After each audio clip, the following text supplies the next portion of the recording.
Podium Podcast. Lo mejor está por escuchar.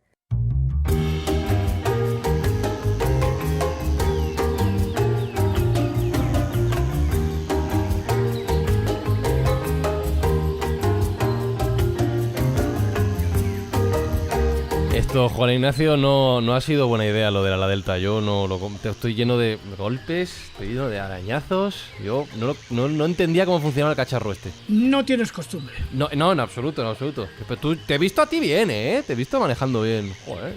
Hombre, es que es un deporte de cierto riesgo, pero también muy bonito.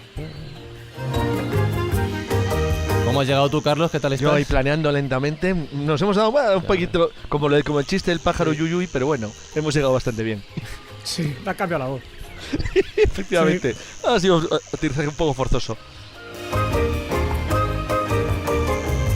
Son muy altos los árboles, David. Yo me he dado cuenta ahora que me he comido de todo. ¿A quién no le ha cambiado la voz? A quien no le ha cambiado la voz ha sido Maese. No. Porque cada vez que se caía encima de uno de nosotros, así que...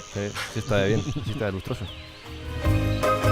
Bueno, pero lo importante es que hemos llegado, Jesús, ya estamos aquí. Hemos llegado. Es verdad que además con el ala delta a nosotros nos ha dado el ala beta y le faltaba un poco de reprise, pero hemos llegado. Estamos en Perú. Sí, estamos en lo que queda de nosotros. Saludos de Fran Lizuzquiza desde aquí.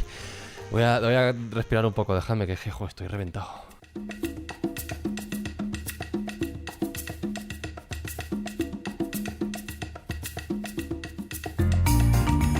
Bueno, a Perú hemos venido volando desde Bolivia para saludar a nuestra invitada de esta edición escobuveraniega de hoy, que es Mari Carmen Valadés, autora de El Perú por dentro, una guía cultural para el viajero, editado por Olañeta. Hola, Mari Carmen, ¿qué tal? Hola, buenas a todos y espero que no esté pasando tanto calor como yo.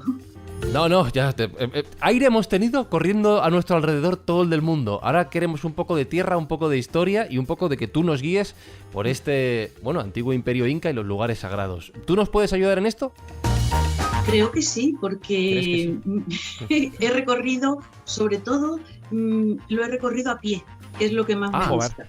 Mejor, porque estoy cansado de volar. Vale, pues vamos a patear todo ese terreno. Voy a poner una musiquita para descongestionar y vamos con ello.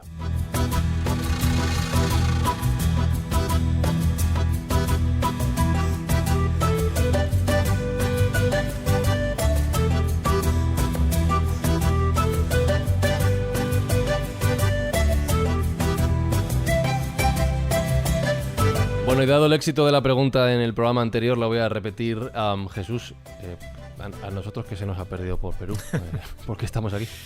¿Qué se nos ha perdido por Perú? Mira, Perú sí que he estado. Además estuve todos los días que pude visitando tanto Lima como toda la carretera panamericana. Estuve viendo Ica, estuve viendo Paracas, estuve viendo Nazca, sobrevolando las líneas de Nazca, pero también estuve en el altiplano, también estuve en Cuzco, también estuve en Ollantaytambo, estuve en varios lugares, ¿no? Es verdad que no se puede recorrer ni reconocer Perú en un solo viaje, aunque fuera de 20 o 25 días, pero en Perú hay algo que te llama la atención, a mí por lo menos, que me pasó lo mismo que cuando fui a Egipto. Es como una sensación de que ahí ya he estado, de que ahí hay algo que debo conocer y posiblemente hasta reconocer, porque es algo como muy mío, ¿no? Posiblemente de nuestros antepasados, de todo lo que se desarrolló en esa gran cultura inca o pre-inca, porque siempre se habla de los incas, pero es verdad que hubo muchísimas más culturas anteriores que nos dejaron testimonios, a veces ciclopios, en muchas de sus construcciones, y que a día de hoy, igual que le pasa con Egipto, hay muchísimas más cosas por descubrir que las que ya están descubiertas. Es decir, es verdad que los huáqueros han hecho, en fin, mucha destrucción, en fin, mucha rapiña, mucho saqueo, pero lo que es ya la arqueología oficial, lo que está rescatando, cada cosa que rescata nos está dando una muestra más de ese pasado incaico, ¿no? Peruano como tal, porque eso ya sería como mucho más moderno, y que eso forma parte también un poco de nosotros mismos. Y lo que queda aún por descubrir, pues yo creo que es tan apasionante y tan fascinante que qué mejor, ¿no?, que Mari Carmen Valadés, que ha estado infinidad de veces en Perú, que conoce el Perú moderno y el Perú antiguo, y que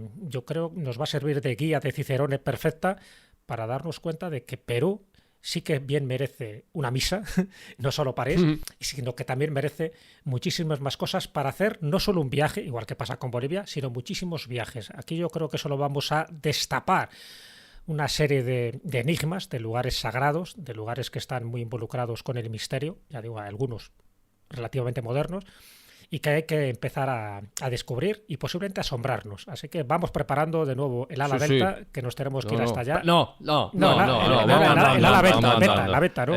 El ala beta, pero lo que estoy viendo yo es el mapa que nos ha preparado Mari Carmen. Aquí hay un montón de referencias, no sé si nos va a dar tiempo, bueno, ya sé que no nos va a dar tiempo a visitarlas todas en una hora, pero yo, buscando los lugares que más me suenan, porque yo da por hecho que no nos da tiempo seguro, ¿eh? Seguro. O sea, no, imposible. Pero mirando los más conocidos... Es que cada uno de ellos es un programa cada uno, pero directamente. Entonces, buscando la referencia más conocida, y no sé si la más sagrada, Mari Carmen, yo lo primero que me viene a la cabeza es el Machu Picchu. ¿Me equivoco si digo que es el lugar más sagrado de todo el territorio que tenemos por aquí delante? Sí. ¿Me equivoco? ¡Ahí va! Yo pensaba que ibas a decir Tiahuanaco y has dicho Machu Picchu. Mira, no, yo no, a ver, por eso pregunto. Justifícalo, ¿por qué? Por favor. Bueno, porque todo se basa en los descubrimientos y también en las interpretaciones. Entonces, Machu Picchu ahora mismo te desmonto eso, aunque para nosotros sí es el más sagrado. ¿Por qué? Porque del camino inca que se ha descubierto es el final, por lo tanto sería un fin de peregrinaje, que es lo que era el camino inca, pero no es la totalidad del camino inca que existía. Por lo tanto, el Machu Picchu era una etapa más del camino inca. El camino inca sigue hacia el interior de la selva y se supone, y es de creer, que debe haber otro lugar, si hay otro final, más importante y más sagrado. Eso para empezar. Por eso, porque se ve que el camino sigue. Entonces no era lo más importante para ellos, ¿eh? Para nosotros sí. Y luego también porque hablamos mucho de Inca, Perú, Inca, pero es que los incas fueron la culminación, como sabemos. Y se acabó ahí porque llegaron los españoles, pero antiguamente el imperio de Tiahuanaco y el imperio Huari, había habido unos grandes imperios y mayor importancia. Entonces el Templo del Sol en Tiahuanaco, que era antes territorio peruano o inca, también, y habría otros, pero sí, evidentemente para nosotros Machu Picchu podemos darlo como el lugar más sagrado. Pero esa se puede considerar que es la ciudad perdida de los incas. También se habló de Vilcabamba, que también era la ciudad perdida, y no lo era porque se ha encontrado, a pesar de que Machu Picchu se encontró a principios del siglo XX. Para ti, ¿todavía esa ciudad perdida sigue perdida? Sí y no. Yo pienso que no solo hay una. De hecho, sí, seguro que todos adoráis a este personaje real, Percy Harrison Fawcett, sí, que dio su vida buscando la ciudad Z. Entonces, esa ciudad no se ha encontrado.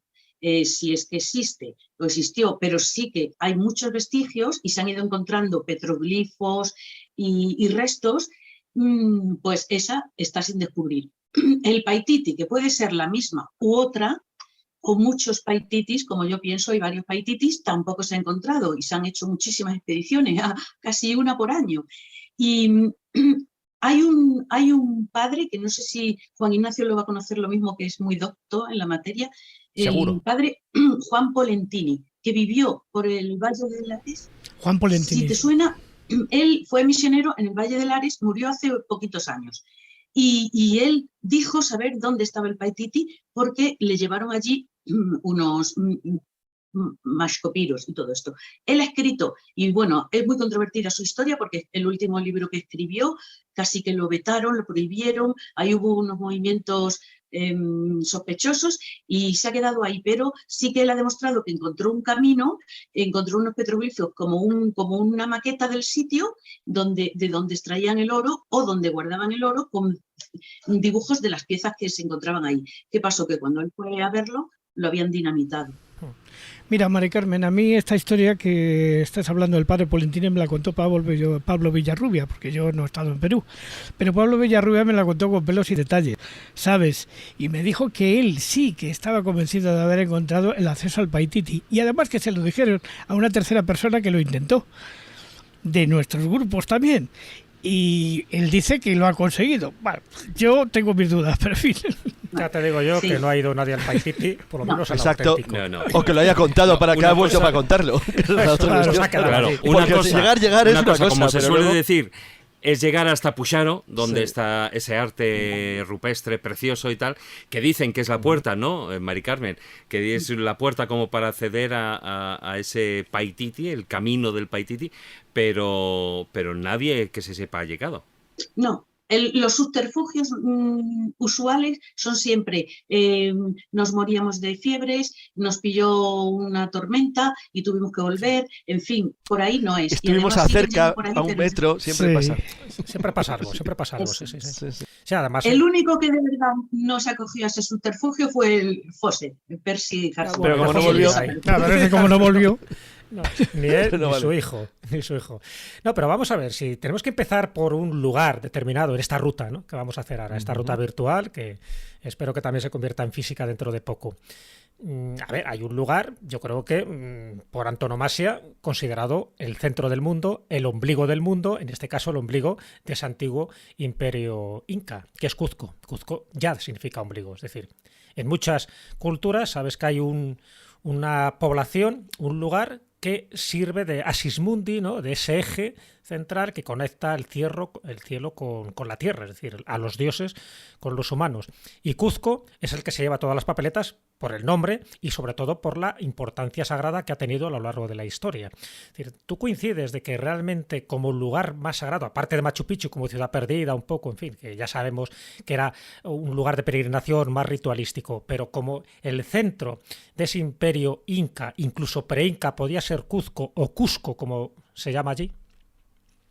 Sí, para los incas por supuesto que fue, porque a partir de ese punto central ellos establecieron el Tahuantinsuyo, las 4 partes del imperio, de forma radial. Por lo tanto, para ellos sí que lo fue y dando valor a esto, bueno, voy a referirme rápidamente a lo que no queréis ya que hablemos de Bolivia, porque ya pasó, pero de ahí es el origen de los incas. Los incas, según la leyenda, porque no tenemos datos escritos, vienen del lago Titicaca. En su recorrido, que fue el mismo recorrido que hizo su mítico dios Viracocha, quería hablar de esto simplemente de pasada, porque Cusco está en la línea. Desde el lago Titicaca, que salieron, hay una línea que recorrió la figura de Viracocha de 45 grados, ya sabemos, con relación al Ecuador, exactos, Sí. y que le lleva al Pacífico, a Tumbes. Entonces, a lo largo de esa línea se fueron estableciendo puntos, templos sagrados,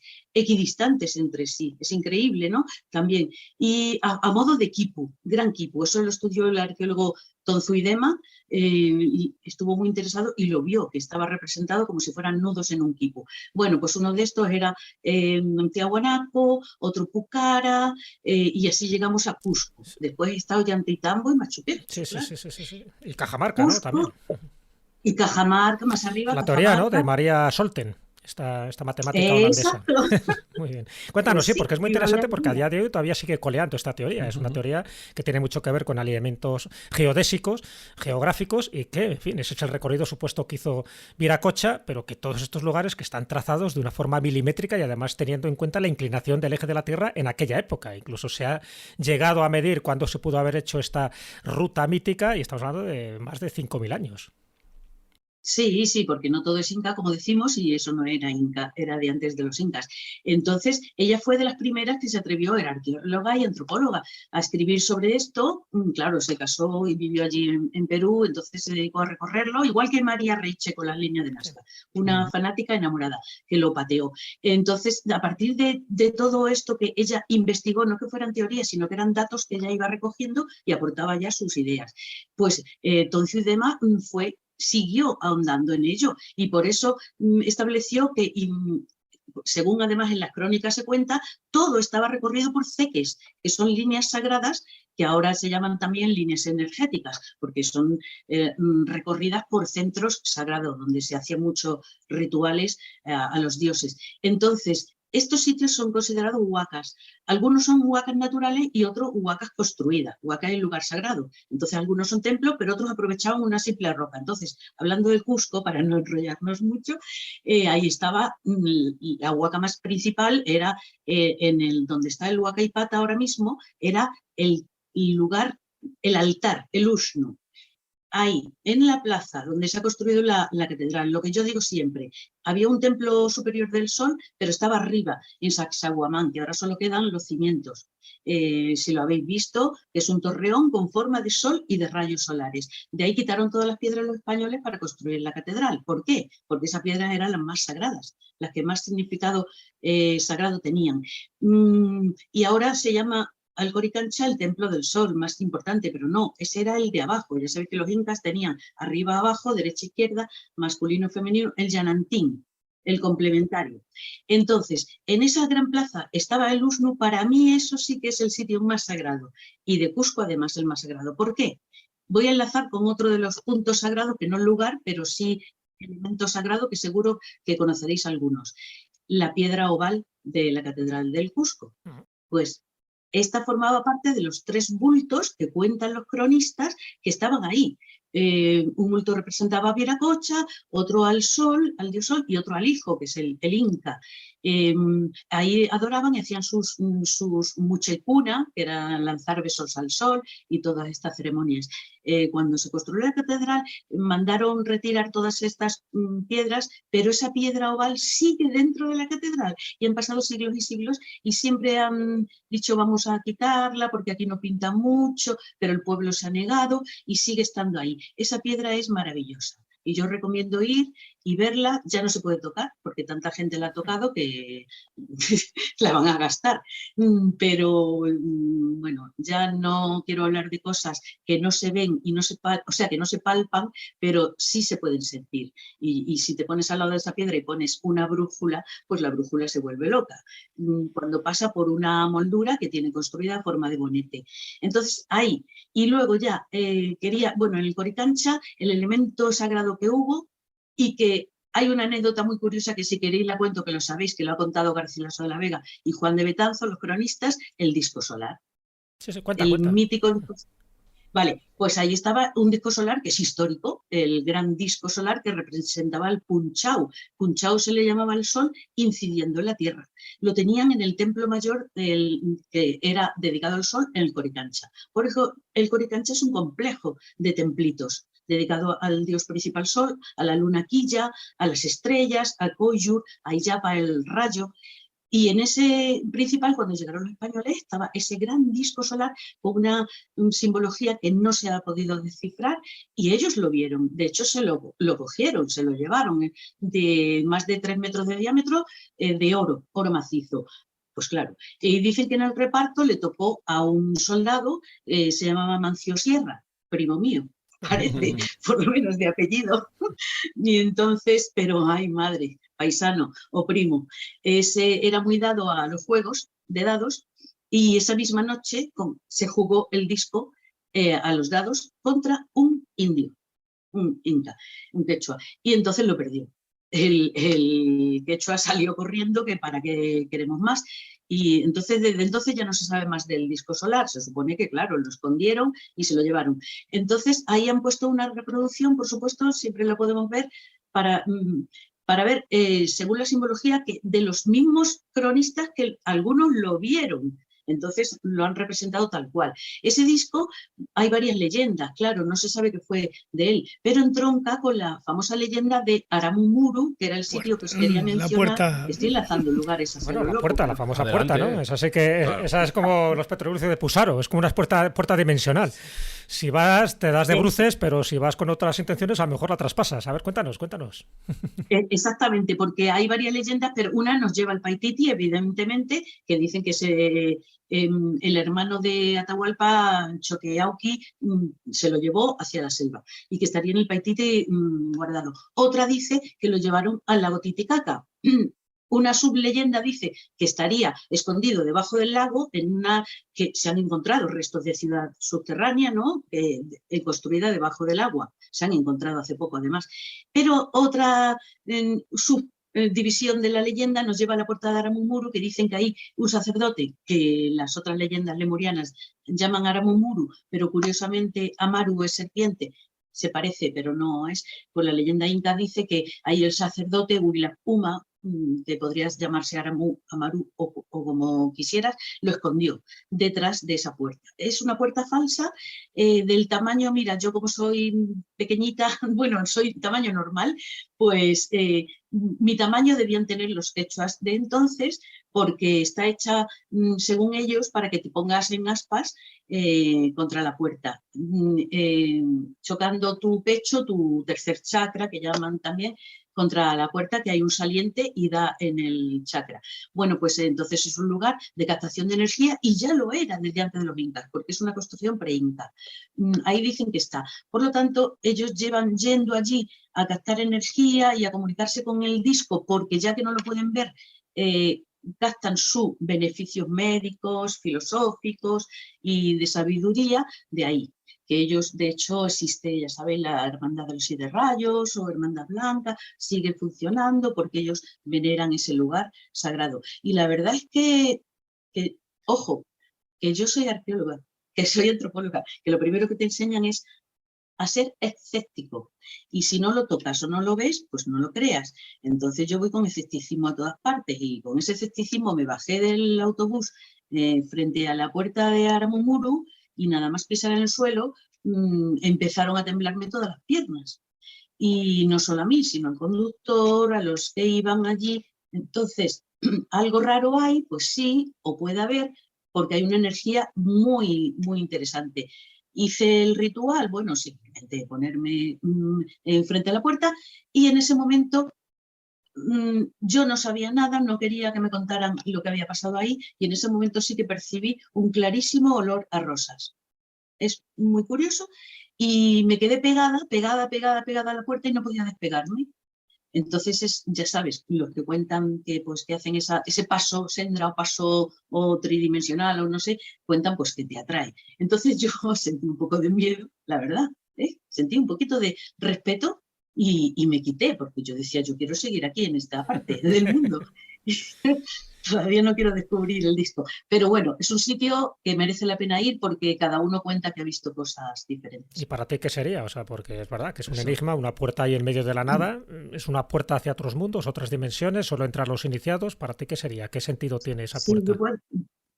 Yo puedo contar, tiene una forma clarísima de pre-inca, de Tiahuanaco, entonces es una puerta y no la hicieron por nada, ellos no tenían hierro, no tenían instrumentos, vivían en el paleolítico porque no tenían metal, entonces no van a trabajar una roca gigantesca para nada, lo hicieron porque significaba algo y hay 2 acanaladuras al lado, arriba hacían sacrificios y dejaban chorrear pues óleos sagrados o sangre, entonces para mí sí que ellos lo hacían para un paso al otro mundo. Ya sabes, tú mismo lo has mencionado, Cusco, Puno, es el Caipacha, el mundo terrestre, cuyo animal tutelar es el puma, en la selva el jaguar. El Ucupacha es el mundo interior de ultratumba y animal tutelar es la serpiente. La puerta de Amarumuru, curioso, ¿no? Entonces es para pasar al Ucupacha. Y luego arriba, que se hacían los rituales, el animal tutelar del Hanampacha, que es el mundo superior, es el cóndor. Por arriba es donde paran los cóndores. Y ahí, de hecho, siempre se ven pues, defecaciones de cóndor. Entonces, para ellos es ese paso. Y yo preguntando a la gente siempre te dicen, tu cuerpo no pasa, pero tu espíritu sí. Es como cuando hacen el ritual de ayahuasca, que dicen que tu cuerpo no, pero tu mente sí puede ver. Para ellos tienen una visión clara de la otra parte del disco solar y pueden percibir sus beneficios.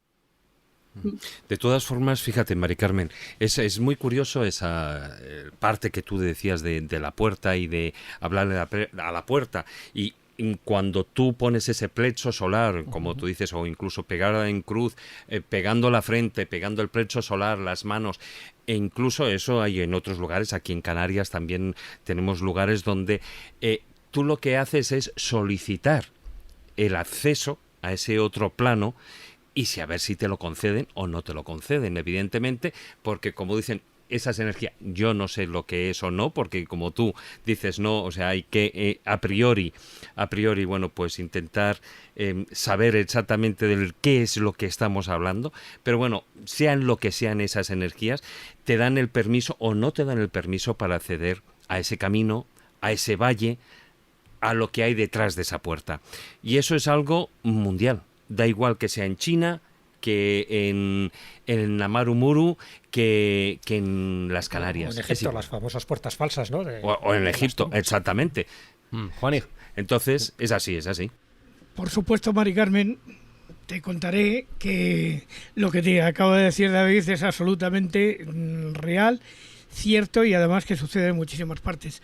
Si algún día tienes un ratito para que vayamos a cierto sitio de Cuenca, verás que existe ese sitio y que hay que pedir permiso para entrar. Si no, no te lo dan. Y si no te lo dan, no entres. Exacto. O sea, exacto. es que es un sitio muy complejo para entrar. No, pero en estos lugares, Maese, tú bien lo sabes, igual que en varios de aquí hemos estado ahí en Tenerife, en un lugar muy particular, en un valle, y es que si no tienes el permiso es que no puedes pasar, porque además a partir de ahí, si tú no haces caso, te empiezas a encontrar mal, Claro, y pasan cosas, con lo cual tienes que volverte hacia atrás porque no tienes el permiso, no te dan el permiso, lo que sea, no sé de qué estamos hablando, pero permiso. esas energías, fuerzas, No del permiso. no te dan el permiso. Es que están los guardianes punto. del umbral y los guardianes del umbral no dejan pasar a cualquiera. Estás hablando Solo del deja- barranco de Badajoz, ¿no? Por ejemplo, El barranco de Badajoz, sí. Decirlo claramente, que si no estarán los oyentes dándole ahí vuelta. Hoy nos hemos ido de haciendo Perú muy chiribitas. lejos, así que... No, era volver para a que los lo lados. mira, El pero barranco de mientras Badajoz, tanto, para los despistados, que está en Tenerife, que no se vayan a Extremadura. exactamente, pero mientras tanto lo han estado ahí elucubrando. Por eso, ¿Dónde por será? eso. ¿Dónde será? pero también hablo del Templo de la Cava, que está en medio de Cuenca. Lugar También. maravilloso a visitar. Oye, que me habéis dicho Perú. Sí, bueno, volvemos a Perú. A ver, Mari Y con Carmen. el otro lado. Perfecto toda esta exposición que nos has hecho, además prodigiosa, como nos has llevado de un Sí, sí, sitio muy a bien, muy otro, bien. hábilmente para descubrir ese Perú mágico. Pero hay un lugar que yo cuando lo leí hace ya unos cuantos años, esos libros de realismo fantástico, pues bueno, me llamó un poco la atención porque si esto es verdad, aquí esto es la bomba, ¿no? Y estoy hablando de Marcahuasi. O sea, habla de que Daniel Ruzo en los años 50 descubre en estas moles pétreas pues unas figuras zoomorfas y él define que eso no es una pareidolia, sino que están hechas de forma artificial y que forma parte de una cultura que él denomina masmática. Tú has estado allí, yo no he estado en Marcahuasi. ¿Realmente estamos hablando de una construcción artificial con un uso ritualístico o estamos hablando de una paranoia monumental? Bueno, claro, construcciones sí que hay y arqueológicamente se ha excavado, investigado y analizado y sí son construcciones preincas, incluso de la época huanca. Entonces, lógica, pero lo importante es saber por qué hay, porque ya sabéis que la arqueología, la arquitectura, mejor dicho, inca y preinca no era funcional, era sacralizada, era funcional entendido porque a ellos les venía bien para controlar los ciclos solares, los rituales y todo. Entonces, ahí sí hubo habitación sagrada también porque hay restos de rituales, como se siguen haciendo. Lo bueno es que allí se conserva todo por tradición oral, incluso han llegado hasta estos tiempos, muchas desvirtuadas, pero otras no. Entonces, hay viviendas, hay petroglifos y están rocas trabajadas también por la mano, pero tampoco tanto porque sí que hay que utilizar muchísima imaginación para decir, bueno, esa es la cabeza del Inca, no sé qué. No, sí que la naturaleza es curiosa también y caprichosa y la gran cabeza pues se piensa que puede ser natural prácticamente, salvo algunos detalles que le hayan grabado. Entonces hay un anfiteatro, hay rostros, el rostro tumbado del sacerdote, de la diosa. Lo que pasa es que sí que se han modificado las interpretaciones y esa es la lástima, que como hay mucho turismo, ahora se va a otras cosas también, pero si vas ahí, volvemos a encontrarnos con esa energía telúrica. ¿Qué pasa? Que lógicamente, igual que en Siyustani, que cuidado, que nos hemos pasado Siyustani, pero si queréis... Ahora, por Dios, ¿cómo nos vamos a pasar Siyustani?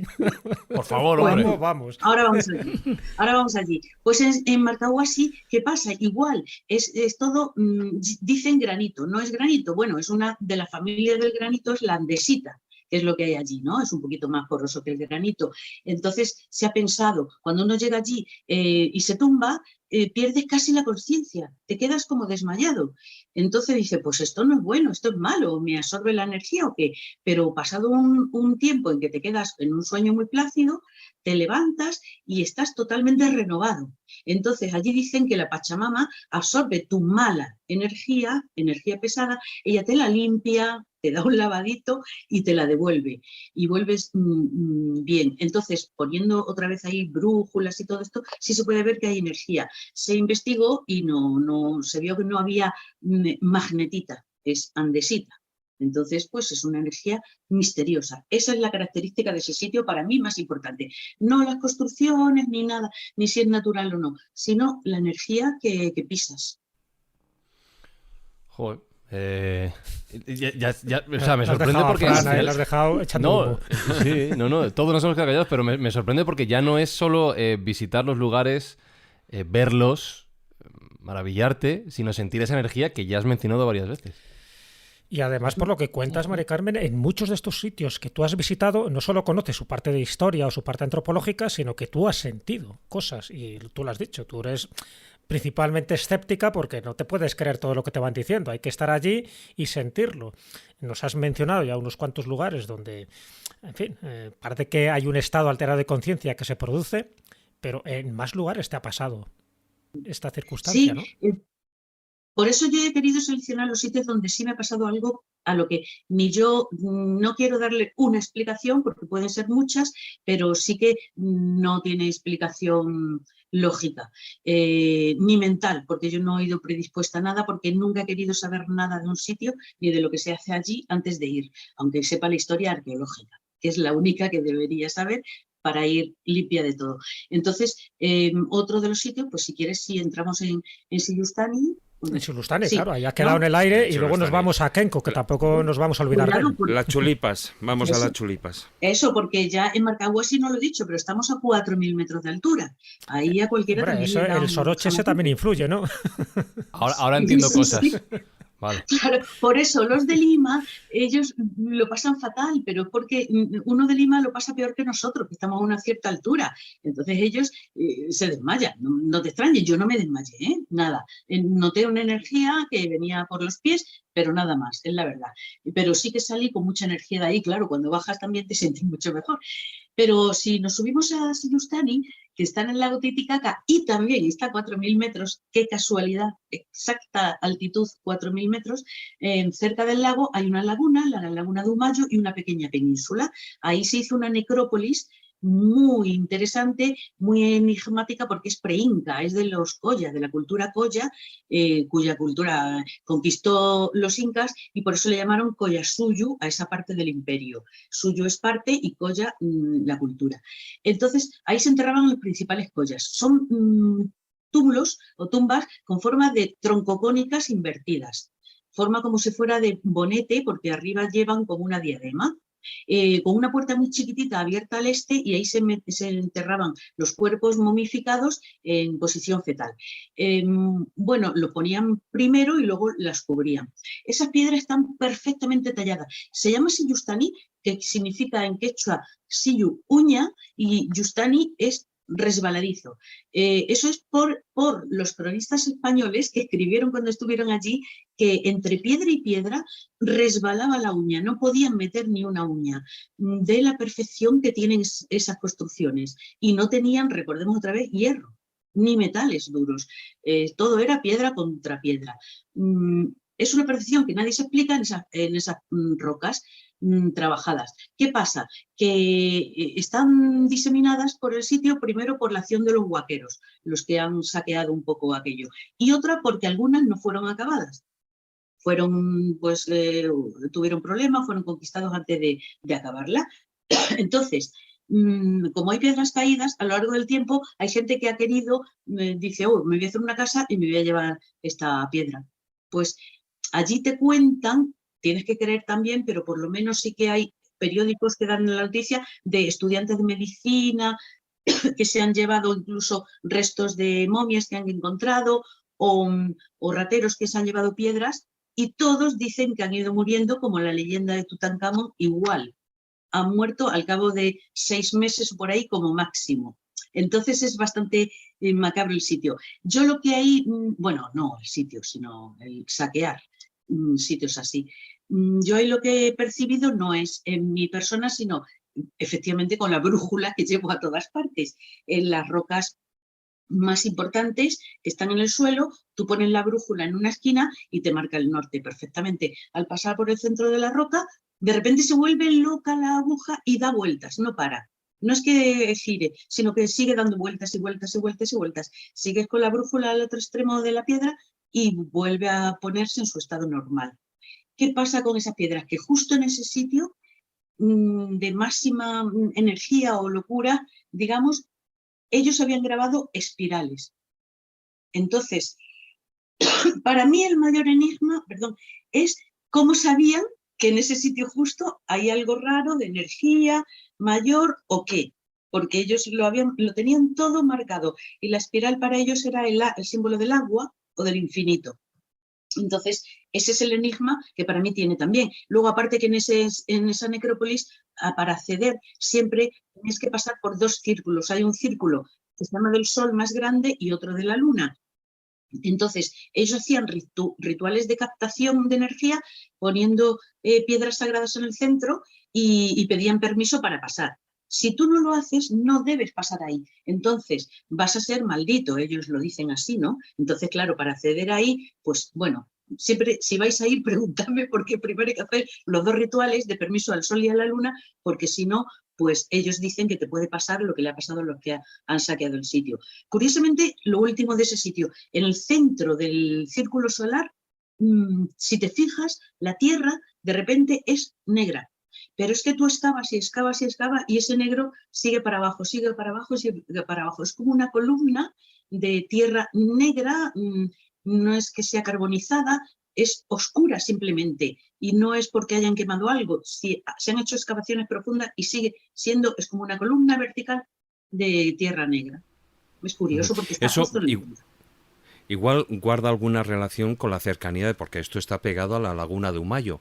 Podría ser que, bueno, de alguna manera que esas torres alargadas, pues como que de alguna manera absorbieran esa parte del líquido, del elemento.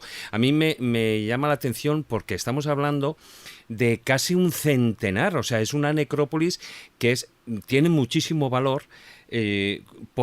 Primero porque estamos hablando de casi un centenar de esas torres, luego por la cultura a la que pertenecían, que era la cultura Colla, y aunque también hay, bueno, pues de Tiahuanaco o incas, ¿no?, posteriores, pero sí que digo que además tiene especial valor porque estas son mausoleos, con esa, como tú estabas apuntando, ¿no?, que son como unas, de forma como cilíndrica, ¿no?, es una cápsula alargada, ¿no?, pero que dentro de ella estaban enterrados nobles, sacerdotes, gobernantes, es decir, la clase alta.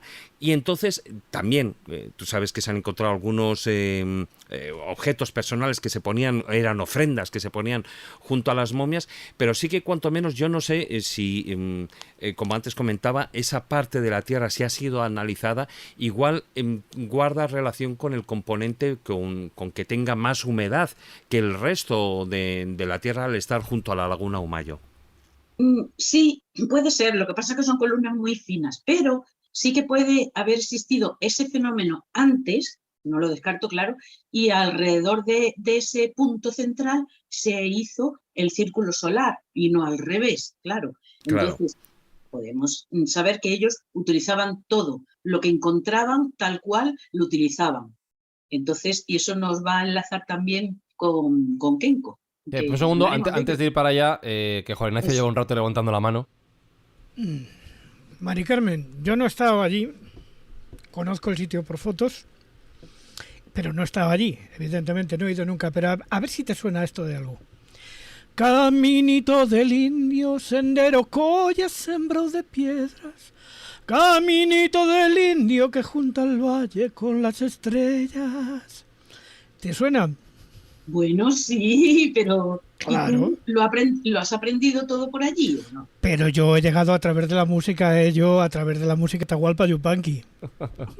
Oye, pues Ah, nos viene bien ir sí, cantando mientras caminamos. ¿Hacia dónde decías que íbamos, Mari Carmen, mientras cantamos? hacia Kenco, que Mm, está otra vez cerca de Cusco, pero fuera. ¿Os Sí, parece? sí. muy bien. Además ahí tuviste también Vamos, algún tipo de vamos. experiencia, ¿no? Sí, y es porque también, bueno, es una de las huacas que yo digo que son naturales. Es un gran monolito que está cerca de Cusco. Aclaremos que saliendo de Cusco, como dijimos antes, que era en dirección radial, se iba a todas partes y ellos hicieron caminos incas, mm, eran las líneas sagradas que dice Tonzuidema, los ceques. Y a lo largo de ellas se hicieron huacas. Pues este Kenko está en una de los ceques, pero es una huaca natural, porque esa roca súper grandísima, vamos, tiene como, si no me equivoco, pasa de los 4 metros de altura, clavada en el suelo. Ellos hicieron su peana para adorarla, porque al lado hay unas cuevas, una gruta natural que ellos trabajaron y lo convirtieron en un altar. Y lo dedicaron a la momificación. Ahí momificaban a los incas, a los más importantes, porque está cerca de Cusco. Entonces, para ellos esta roca significaba la unión de los tres mundos. ¿Por qué? Porque en quechua, de hecho, momia es malki, y malki también es en quechua árbol.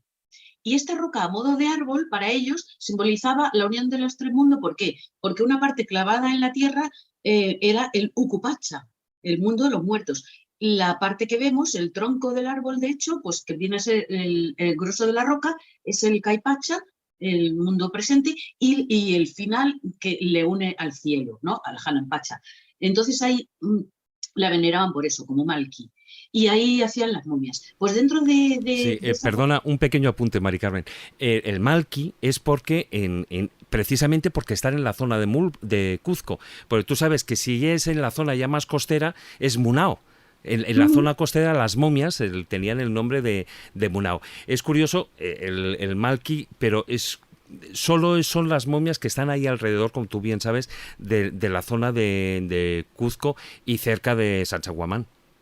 Pero claro, porque es que tú sabes que quechua no hay uno. Aparte que se pensó, Claro. claro, que el runasimi, el habla de los incas era diferente y se perdió o se ha debido perder, pero el quechua cusqueño es uno, el de Ayacucho, el quechua chanca es otro, el de Lima, y luego están también el que proviene del mochica chimú, que en la costa hay mucho de eso también, y es verdad. Claro, es la parte costera, sí, sí, sí, sí. Sí, entonces, de hecho, bueno, mira, el mismo Pachacamac, pues era un oráculo para los preincas, pero cuando llegaron los incas los convirtieron en incas y llevaron ahí el quechua cusqueño, pero influyó, pero hay una mezcla ahora tremenda. Y está muy bien que lo apuntes, porque en cada parte ellos hicieron un poco a la romana, ¿no? Donde iban, aprovechaban los vocablos y lo que se veneraba allí y lo convertían en veneración a sus propios dioses. Ajá. Y entonces, bueno, pues como contaba, ahí hay un altar interior que, por cierto, esa roca que es toda hueca, en la parte de arriba es todo un cosmos. Si lo veis, es como una bola del mundo, pero exterior. No sé si me puedo explicar bien. Es como si fuera la bola del mundo, es bastante esférica, y ellos la han trabajado por arriba todo, la han tallado, pero han reproducido el universo en vez del mundo. Entonces han puesto los rayos, han hecho zigzag, rayos, luna, sol, asientos. Hay un montón de jeroglíficos que no se han descifrado todavía, ¿no? Y ahí hacían sacrificios. Y debajo es donde está el altar y momificaban a los incas. Bueno, pues ahí hay una cosa que yo no lo he visto personalmente, no me ha pasado a mí, pero sí he visto el resultado. Ahí hay personas que dicen que haciendo fotos ven personas que no están.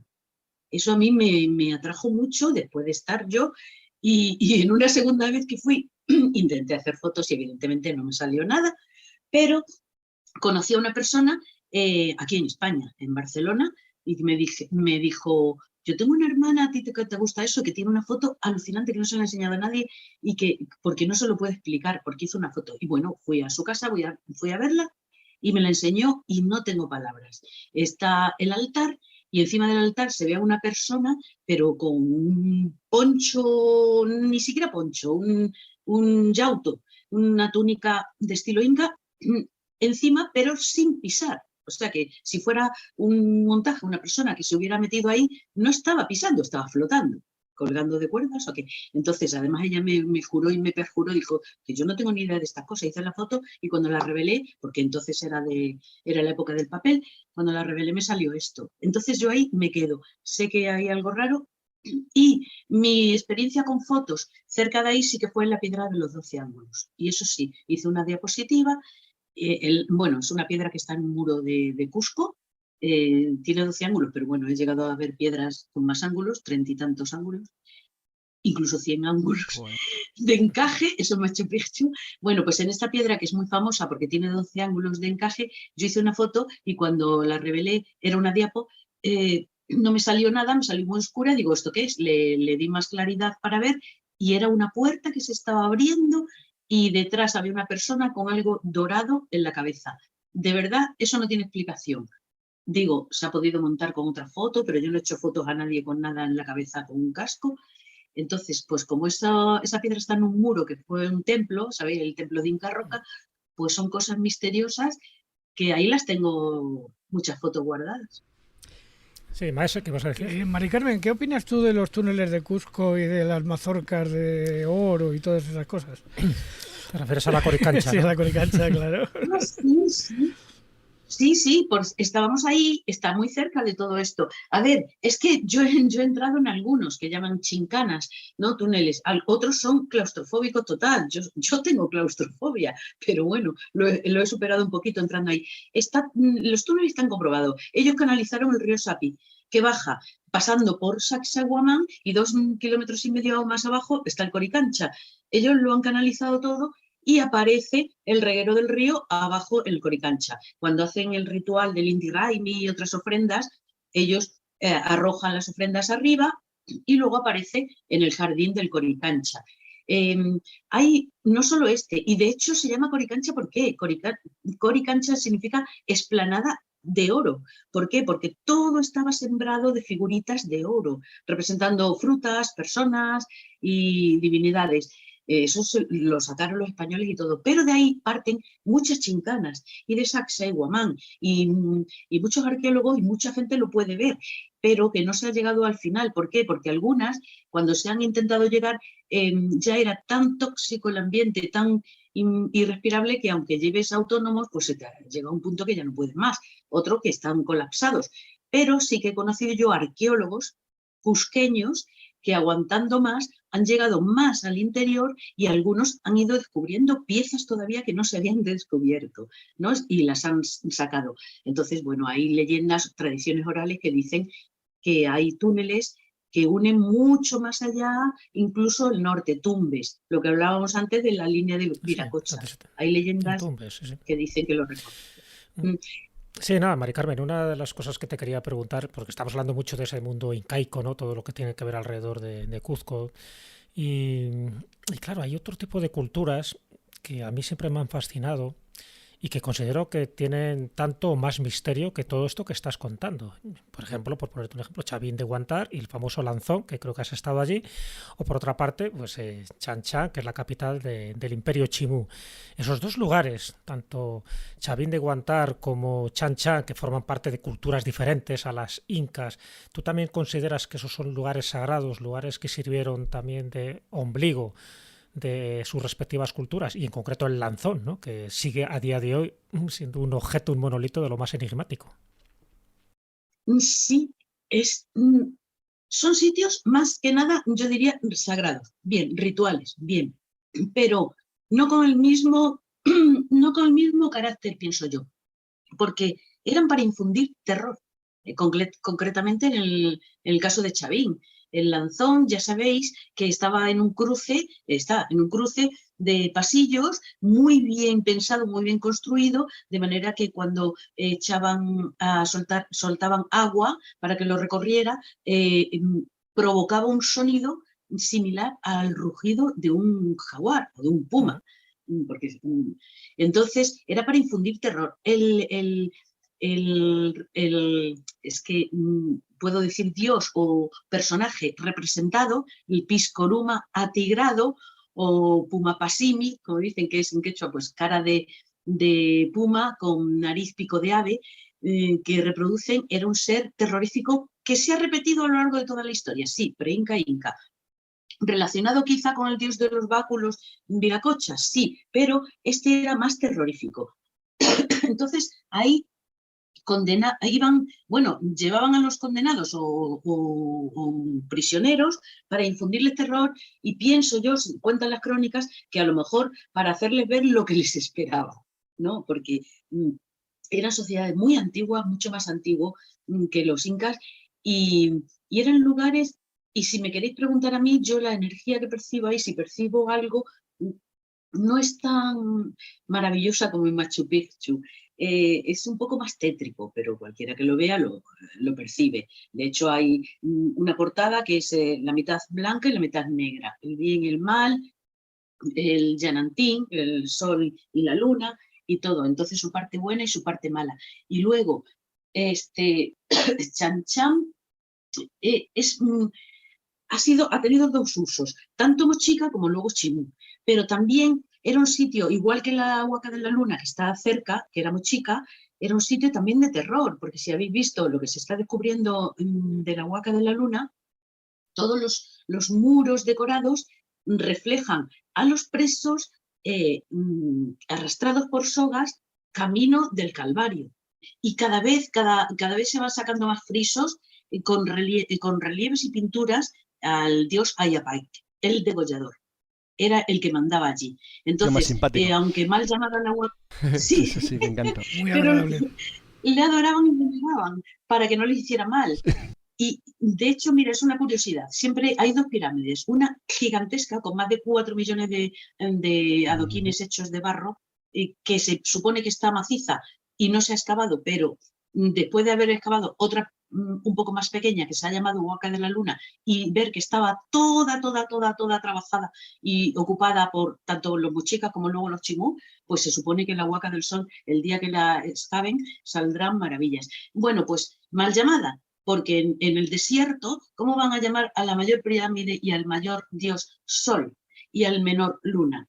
Es al revés, porque el sol era el que más le perjudicaba con el calor y la aridez. Entonces, se supone que está en la Huaca del Sol y por eso ahí estaba Ayapai. Entonces, esto está relacionado con el templo de Chan Chan, donde se han visto que habían hornacinas donde colocaban a las momias en cada ritual. Entonces, sí que eran sitios más que nada de sacrificio y castigo, como puede pasar en la cultura maya en las pirámides.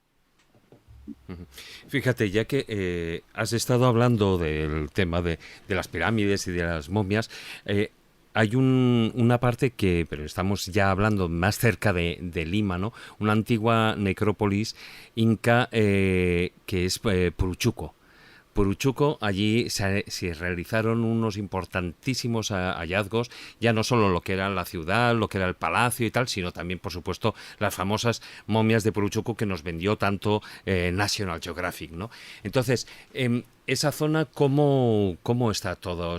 Me imagino que eso además ya está puesto para el gran público, se puede acceder, todo el mundo puede verlo, porque además es lo que les interesará, me imagino. Sí, sí. Sí, está mucho. Para mí ha perdido mucho encanto, claro, porque yo lo he visto todo eso antes de que, según se estaban descubriendo. Pero sobre todo, tú al referirte a estas momias también habrás visto las de Garajía, ¿verdad? Sí. Ah, bueno, porque a mí esas me impresionan más incluso por el continente, no solo el contenido, que siguen estando la momia dentro, sino el continente, que eran los sarcófagos con un trabajo tan fino y tan parecido a los Moai de la isla de Pascua que son apasionantes. Bueno, pues a todas estas que tú mencionas y las que yo, el acceso era muy difícil, siempre ha sido muy difícil, pero sobre todo los arqueólogos, cuando llegaron allí, y además yo lo presencié, tenía que descolgarse con helicóptero, porque no había otra manera de acceder y no se explicaban cómo han podido ser colocadas en esos sitios y construidas y todo. Entonces, ahora se van facilitando las cosas, se han hecho vuelos incluso a zonas cercanas, pero en gran parte, y a mí me gusta mucho, se ha mantenido el encanto de dejar ahí lo máximo posible, como la Laguna de las Momias. hablamos, ¿ves? Claro, claro. Claro. Hombre, eso ya también se ha hecho en la cultura Paracas, que es la parte más costera, ¿no? Pero sí, pero ahí es que yo cuando vi 2.200 momias, pues claro, fue un descubrimiento brutal. Chicos, tengo un problema, que es lo que esperaba que iba a ocurrir. Hemos hecho este viaje por todo el antiguo imperio inca, pasando por Cuenca, que es algo que no me esperaba. Y tenemos que ir todavía al taller del pintor porque nos está esperando Marcos Carrasco, o sea que nos estamos quedando sin tiempo. Lo cual me hace pensar una cosa, Mari Carmen. Tú has empezado esta intervención con dudas sobre lo que sabías del tema. Que digo yo, hija mía, a pocos invitados de la escóbula he visto yo escuchar a mis compañeros con tanta atención como tú hoy. Así te lo digo. Y a mí me gustaría preguntarle... Uy, perdón. Me gustaría preguntarte una cosa final que no me quiero ir sin que me la cuentes. ¿Qué te pasó con el agua en Ollantaytambo? Ah, pero es que eso tenéis... Mira, quería decir que no, que todo lo que os he preguntado lo conocéis. O sea, que sabéis más que yo, estoy segura. Bien, esto del agua lo podéis ver cuando vayáis, cualquiera.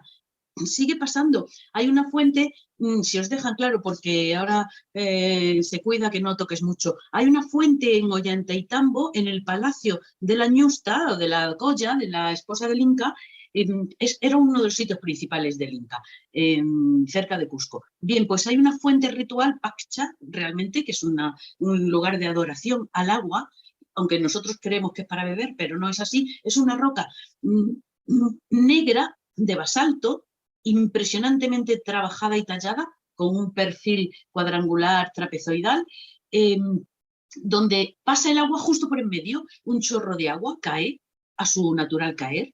Tú pasas la mano rozando el perfil de la roca y cuando acabas de pasarla, el agua queda pegada a la roca, cayendo en ángulo recto, pegada a la roca. Y seguirá así por toda la eternidad si no vuelves a hacerlo. Vuelves a pasar la mano y entonces se despega de la roca. No tiene una explicación ni científica ni nada, pero ocurre. A mí por lo menos me ha pasado, y a personas que yo he visto que lo han hecho también. No sé si pasará con todas las personas. Eso no me lo he preguntado todavía. Joder, pues ya hemos visto lo que decía. Ya no son solo los lugares que hemos visitado, sino las energías, las historias, los misterios, que eso también nos gusta mucho, Mari Carmen. Y ha sido un placer este paseo. Ahora me vas a decir, se nos han quedado lugares fuera. Ya. Medio Perú. El Hotel Bolívar y los fantasmas, pues ya los tocamos. Fíjate. Ya iremos otra vez. Así que, oye, Mari Carmen, muchísimas gracias por este recorrido sonoro, este recorrido virtual, y sobre todo por todas las historias que nos has contado y la pasión con la que lo has hecho, que ha sido maravilloso escucharte. Bueno, siento mucho no haber podido hablar de todos. Pero no, bueno, anda, que será por sitio. Volverás a la escóbula. Claro. Sobre todo, por Dios, es que mi querida dorada selva, que es el 70% de Perú, pues algún día me encantaría hablar de la selva, que tiene más magia y misterio que ninguna otra parte. Da para y cosas por descubrir en ella, sin lugar a dudas. Seguro, da para programa. Mari Carmen, lo dicho, muchísimas gracias por acompañarnos. El gusto ha sido nuestro, de verdad. Muchísimas gracias. Gracias, Mari Carmen. Un beso. Gracias, Mari Carmen. Un abrazo. Gracias.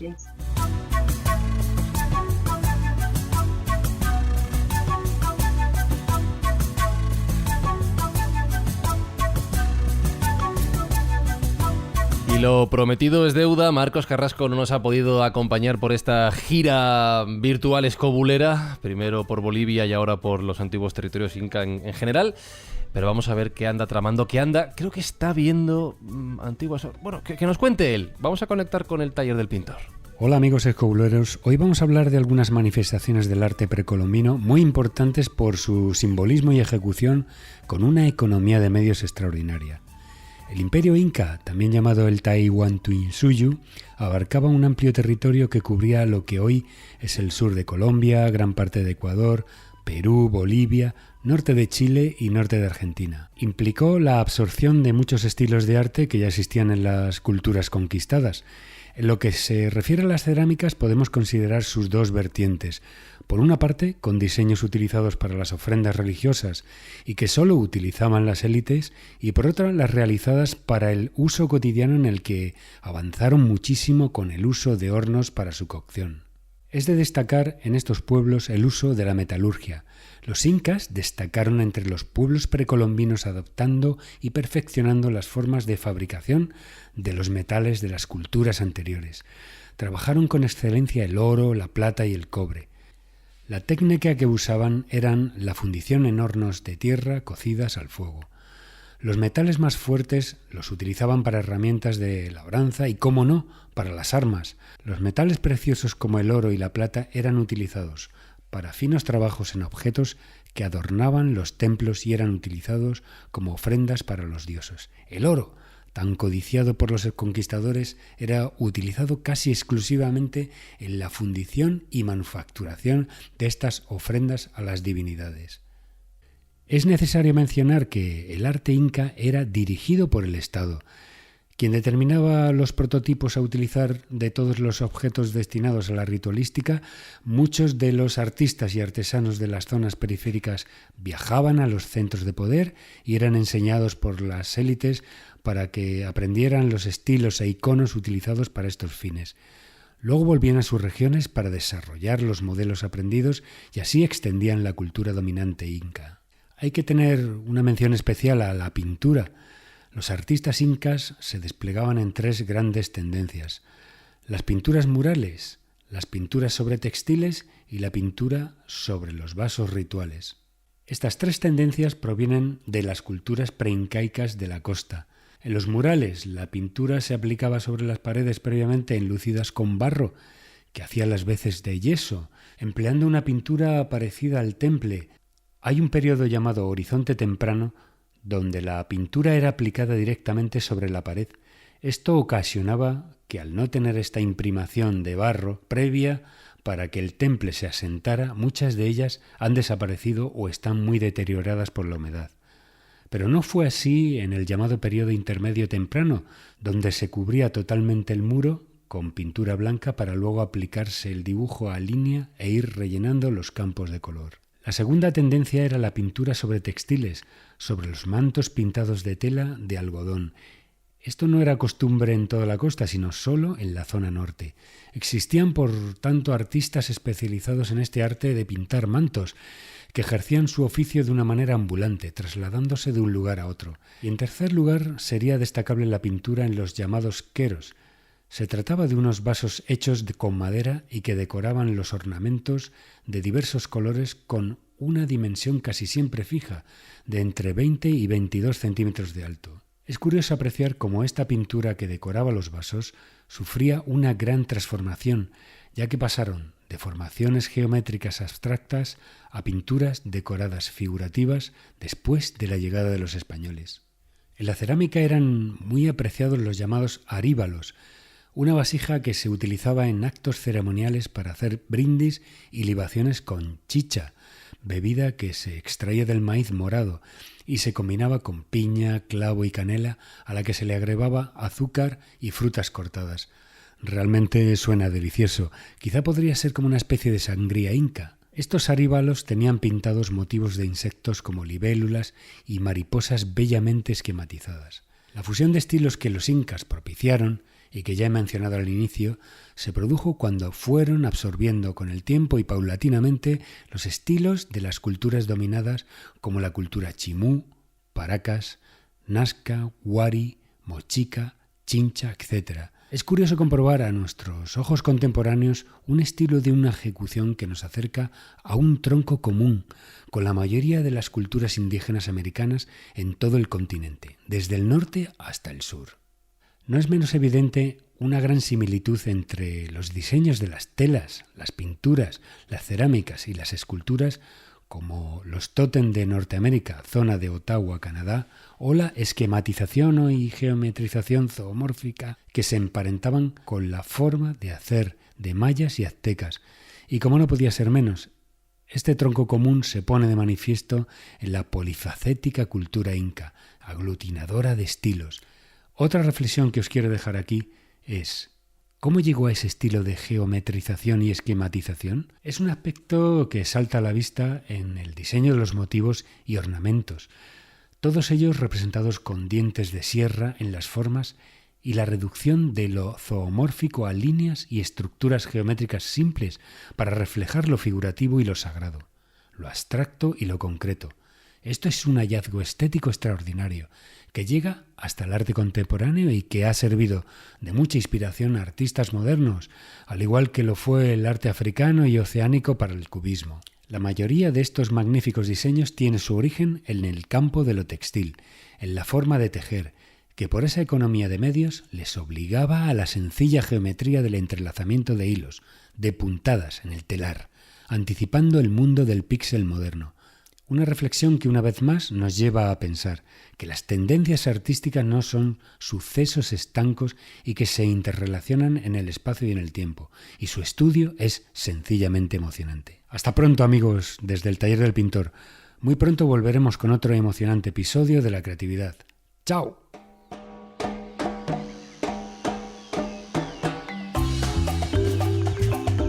Bueno, yo creo que ya va siendo hora de volver a casa, ¿no? Me parece, Jesús, que ya hasta hemos sumado una buena ristra de viajes. Sí, de viajes, de historias, de tradiciones, de personajes míticos y de lugares tan sagrados como todos los que nos ha contado nuestra invitada. Yo, como os he dicho, he estado en Perú, pero me han entrado muchísimas ganas ahora de volver, porque muchas de las cosas que he contado, de sitios que he estado, me pasaron desapercibidas, ¿ves? Tenía que haber ido con ella. Lo del agua, ahí me he quedado. En Almis. Sí. Hay que ir, David, hay que ir. Hay que ir y además la verdad es que ha sido una guía en esta ruta cultural, en este viaje que hemos hecho por las tierras del Perú y las tierras incas, fantástico. Así que vamos, yo me apunto para ir con Mari Carmen ya. Tú sí que tienes que ir, Juan Ignacio, que te he visto con muchas ganas. Es un lugar que me fascina y siento no haber podido ir todavía, pero como tengo un amiguete que es Fernandito, que ha ido muchas veces, me lo ha contado. ¿Qué vas a hacer ahora en verano, Carlos? ¿Cuáles son? Pues se va una amiga mía a Perú ahora dentro de 15 días y tengo otro amigo que está haciendo el aeropuerto de Cuzco, ni más ni menos, dirige las obras del aeropuerto y estoy invitado a ir para allá, así que pues ya sabéis lo que voy a hacer. O sea, tú ya te quedas ahí. No, pero además ya os he dicho también, quiero ver el Salar de Uyuni, que es un sitio que tengo pendiente, así que hoy voy a tocarlos, creo que voy a tocar los dos en estas próximas semanas. Bueno, escobuleros, vamos a ver información de servicio en este final de programa. Lo primero es que este es el último viaje escobulero de este verano, pero eso no quiere decir que no haya más contenido durante este verano en la escóbula de la brújula. Para los suscriptores de los contenidos extra en iVoox, ya sabéis que os podéis dar de alta a partir de 1,49 euros al mes para acceder a la extróbula cada semana y a todos los contenidos extra. Vamos a dejar una cosita más, ¿vale? Una cosita más los próximos días para que tengáis algo más de escóbula con vosotros este verano. Y para todos, nos volvemos a escuchar ya en septiembre, el día, a ver, que mira el calendario, ojo, es que estoy súper desconectado ahora, a ver, el día 9 de septiembre, por ejemplo, sería un buen día para iniciar la 11ª temporada de la escóbula de la brújula, en la que además celebraremos el 10º aniversario del programa. Ahí es nada, estos señores contando historias durante 10 años, así que nos escuchamos en unas semanas en la nueva temporada. Saludos, besos, abrazos de Fran y Zuzquiza y chicos, hasta la temporada que viene. ¡Adiós! Adiós. Goodbye. Chao.